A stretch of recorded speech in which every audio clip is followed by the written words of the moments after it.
I have a bad habit of when I get a cold, it always seems to go to my voice. So I've had several games where I'm losing my voice. It's embarrassing. It happened on the first weekend of York College this year.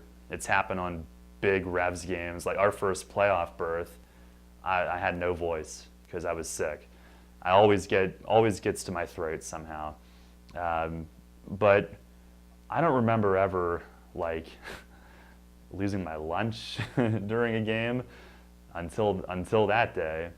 I had done one of those Central PA game day shows one morning when I was feeling pretty green, but this had never happened before during a game. So 2014, it was April of 2014, the second year that I filled in on the Bears.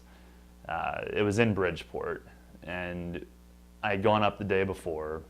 The Bears were in Worcester the night before, so I was at their team hotel before they were. I went up with the TV crew, and yeah, everything was normal. I was doing my prep. I think the NCAA tournament was on, so I was watching that. Went to bed, normal night.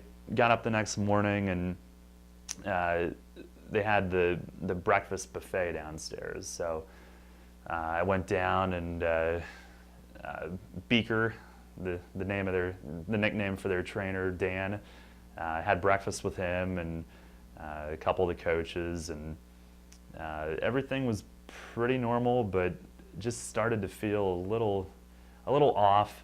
And I thought maybe it was the nerves of the day and the game's getting closer, and I have to get ready and I have to put the tie on and not mess that up, and and it was an afternoon game. It was an earlier start, so I didn't have all day to get ready for it.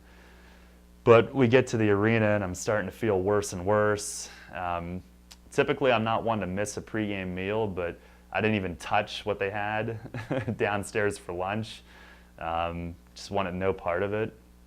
So, we're going through all the pregame, and I'm just kind of quiet, just hoping it'll pass. And we get upstairs, and Scott and I are going over the notes for the game that day, and I admitted to him, I'm like, I'm not feeling too great right now. And he's like, are you going to be okay? And yeah, once the game starts, I won't think about it. So, I put it out of my mind. First period was fine. Second period was fine. Then we get to the third, and this game was crazy. There was no score after one. Each team scored 3 in the second. I think the Bears went up 3-0, and then Bridgeport tied it. So you got all kinds of stuff going on. And then we get to the third, and it just hits me. And I'm waiting. I'm like, all right, let's just get to the next media timeout. I'll go to the back of the booth. We'll get it out of there, do what we have to do. But I couldn't make it to the media timeout. And I could, without getting too graphic, I could feel it coming. So I couldn't even give the listeners a warning. I just had to take the headset off. I went to the back of the booth, found a poor unsuspecting trash can, poor thing, and just unloaded on it. And the fans got like 30 seconds of crowd noise. And when I came back on, you know how you kind of have to have a drink of water to get yourself back, and I didn't have that, and I kind of had to choke through a few words, and I forget what I said. I said something to let people kind of know what happened without actually coming out and saying it. Something like, I know the team had been sick, and I was like, well, I guess the bug made its way up to the booth, but we're back.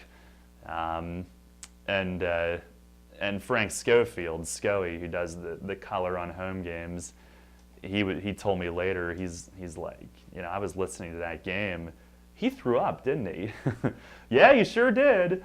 And it became this huge joke up in Hershey. And Stoosh now, if you ever see us tweet back and forth about eggs or a breakfast buffet, that's what it's about. He's still making fun of me. But it had nothing to do with the buffet. It was sick. I was just sick. But he gave me props for being a tough guy and for being a hockey guy, because I was able to get it back together, finish the game, called the winning goal. It was this exciting comeback win, and finish it off